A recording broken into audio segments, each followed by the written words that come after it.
Hello and welcome back to VLGA Connect, and our summer series Best Of collection continues with a memory from May when Kathryn Arndt, the CEO of the VLGA, joined me for a conversation with Deborah Glass, the Victorian Ombudsman, to talk about her just released report into financial hardship policies in local government. And we are delighted to have with us the Victorian Ombudsman, Deborah Glass, to talk about the recent report looking at financial hardship policies and how councils manage that responsibility.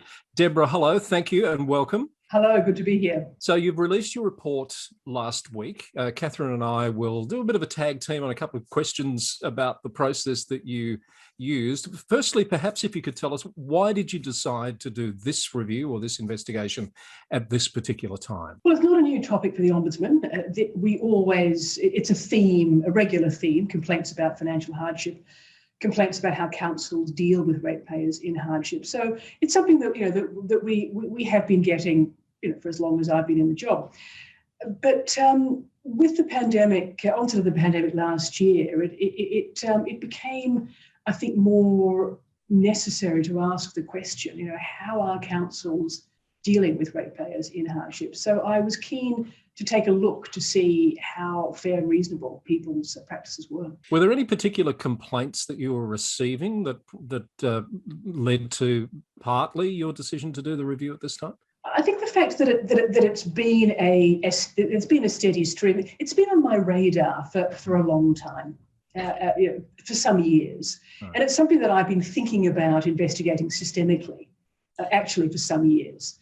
So the trigger was not so much a specific complaint, because we get them regularly, but the consideration of the impact of the pandemic. If this is an issue, if this has always been an issue, well, will it be more of an issue now? So it seemed very timely to take a look at that. So Deborah, just I guess following that through, and given that you had thought about this issue for a while, can you tell us a little bit about the scope of this particular review? Well, very simply, all 79 local councils in Victoria.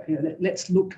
One of the things that people always raise with us, and this will not surprise you, any council listening to this, is what drives the public crazy sometimes. Financial counsellors and others who deal with different councils, is everybody does it differently. So that was really quite a strong sort of underlying area that people wanted us to look at. And that's really an interesting point you make there about, every council does do it differently. It's quite a complicated area when we think of the rate system. Are there some systemic opportunities, I guess, when we look at that every council's doing things differently? How is that perceived by the ratepayer? Did any of that come through in your audit? It was particularly an issue for financial counsellors who deal with different councils, and some of them, they were saying to us, some people are absolutely exemplary when dealing with people at hardship. Some councils are terrific, and they gave us some good examples. But others are punitive. They use the word Dickensian. And what came through for them is that a ratepayer in a similar situation of financial hardship will be treated very differently by different councils, and that doesn't make any sense. Deborah, one of your recommendations was requiring councils to have a hardship policy. That surprised me, because I sort of thought, I didn't realise that it wasn't a requirement, but did you find councils that didn't have them at all? Yes, there are some that don't have them at all. Most councils do have a hardship policy. Some of them aren't very accessible. So in some cases, it took quite a bit of digging, through people's websites to find the policies. So there were issues about accessibility. So most have a policy. Not everybody can find them.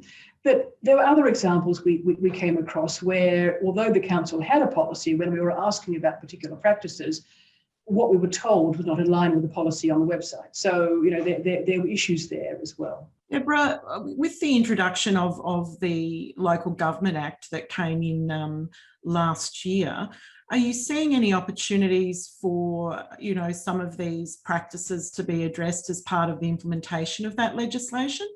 Well, I would hope there are opportunities there. I think But at the moment, it would still require some further reform, in my view, to really address these issues. So can you tell us a little bit about that? What are some of those reforms that you would recommend or see necessary? Well, having a set of consistent standards, I think, is a really important area.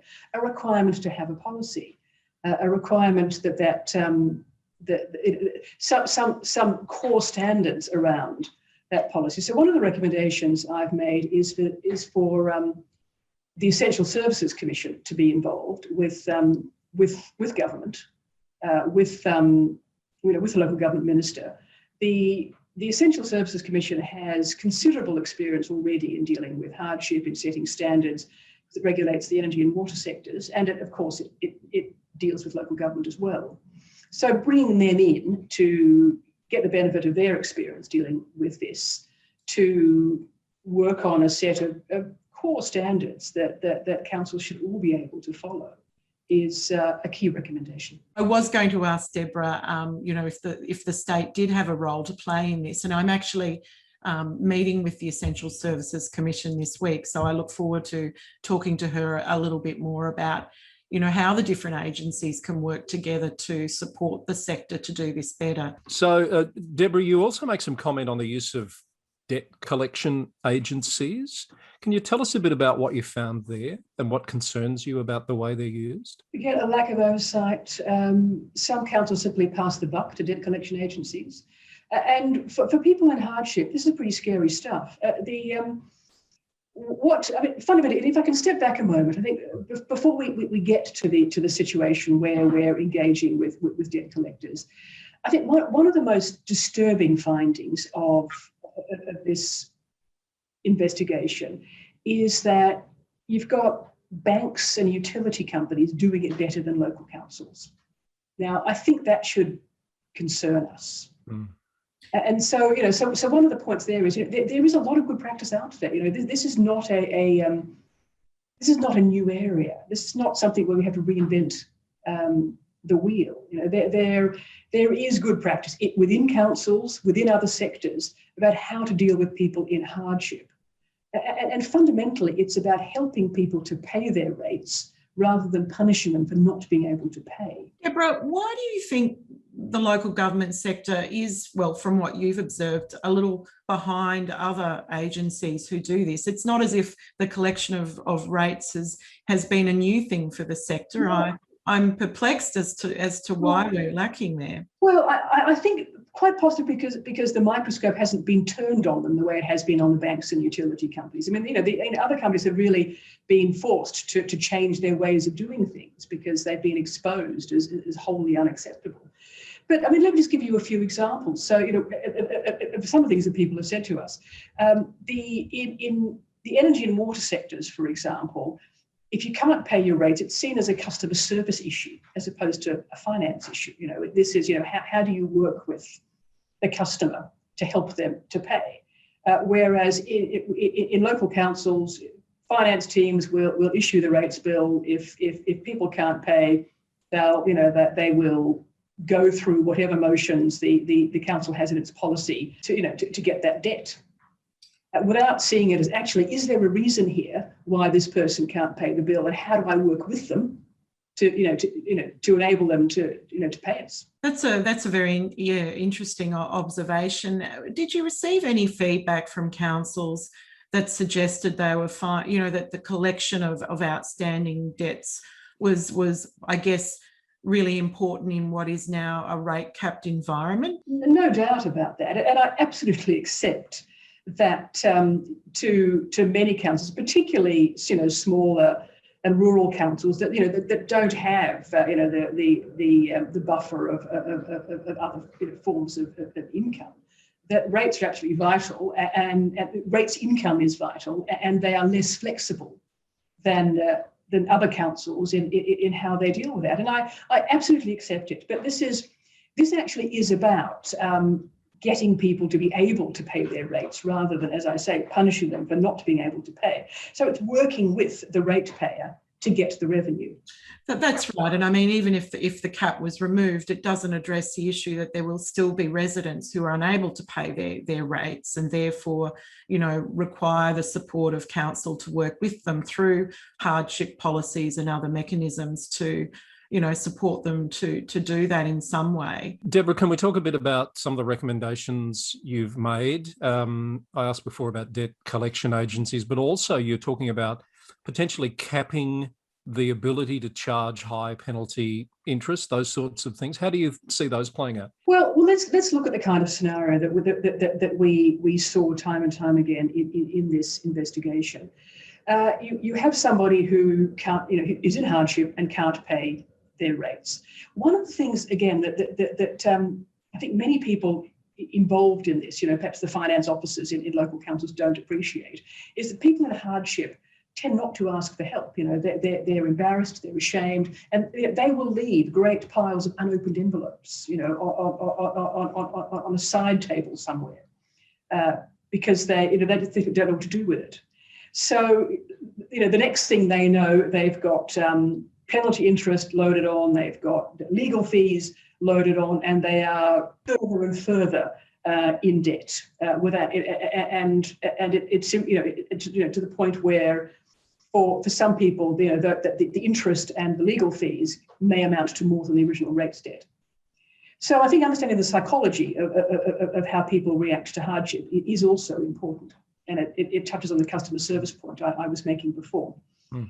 But yes, broadly to go back to your question, what I expect to see, and my recommendations are around, is not only having a set of core standards for dealing with hardship, it's dealing with a full suite of options available in legislation. At the moment, too many councils simply see payment plans as the only thing they're prepared to offer. And those payment plans may not even be practical to the amount of money that people are able to put up to the payment plan. So again, they're doomed to fail if the payment plan doesn't accord with their income from a practical standpoint. So not using discretion is another key area. The discretion, which you'd expect to happen very rarely, but still it's a discretion around waivers and deferrals. Some councils have a blanket policy of refusing them or not consider them at all. And again, that's not right. So what do you expect to happen with these recommendations? Are you expecting the state government to take a position on some of the things that you've recommended here? Absolutely, and I'll certainly be following up on those. I mean, the recommendation is for the Essential Service Commission to take a role. Now, that's a matter for ministers. I would like to see that happen, but the real issue here is, where is this? We need a broadly enforceable set of standards so that at the least our local government sector should be operating on a par with energy and water. Kathryn, any final questions? Look, I think that last point that Deborah has made is really important. The state government, of course, creates local government through a Local Government Act.